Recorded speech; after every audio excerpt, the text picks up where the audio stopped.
So mobile phones మీ jeans పాకెట్లో పెట్టుకుంటున్నారా?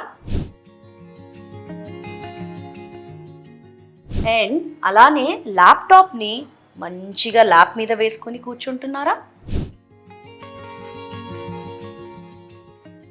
అలానే చూసుకుంటే టైట్ అండర్వేర్, అంటే గాలి ఆడకుండా అస్సలు టైట్ అండర్వేర్స్ వేసుకుంటున్నారా?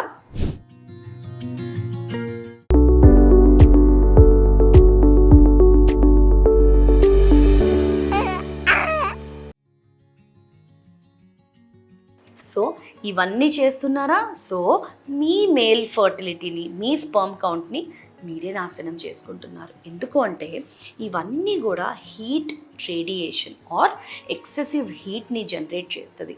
మొబైల్ ఫోన్స్లో కూడా ఎవ్రీ టైము ఒక రేడియేషన్ అనేది వస్తుంది.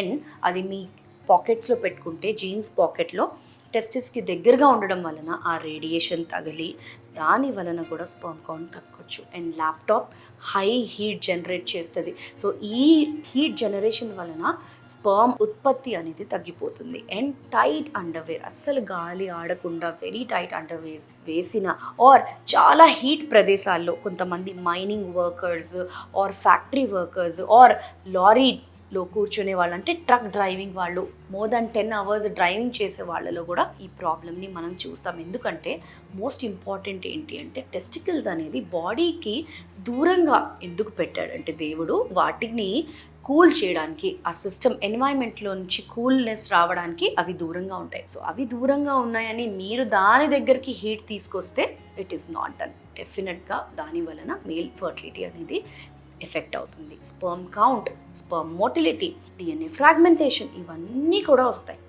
సో చాలా చాలా జాగ్రత్తగా తెలుసు కదా what are the things that you should do to avoid this. Hot వాటర్తో కాకుండా కోల్డ్ షవర్ తీసుకోవడానికి ట్రై చేయండి. లూజ్ అండర్వేర్ వేసుకోవడానికి ఆర్ లూజ్ ఇన్నర్ గార్మెంట్ వేసుకోవడానికి ట్రై చేయండి. అవాయిడ్ హై హీట్ ఏరియాస్, ఎక్కువసేపు ఆ హీట్ ఏరియాస్లో ఉండడం అవాయిడ్ చేయండి. అండ్ డ్రైవింగ్ కూడా more than 10 hours or 12 hours ఒకే చోట కూర్చొని చేస్తున్నారంటే అది కూడా అవాయిడ్ చేయండి. And most importantly smoking, alcohol and డ్రగ్స్కి చాలా చాలా దూరంగా ఉండాలి. సో ఇవన్నీ కూడా మీరు అవాయిడ్ చేస్తే మీ మేల్ ఫర్టిలిటీని, మీ స్పర్మ్స్ని మీరే పెంచుకోవచ్చు. ఓకే.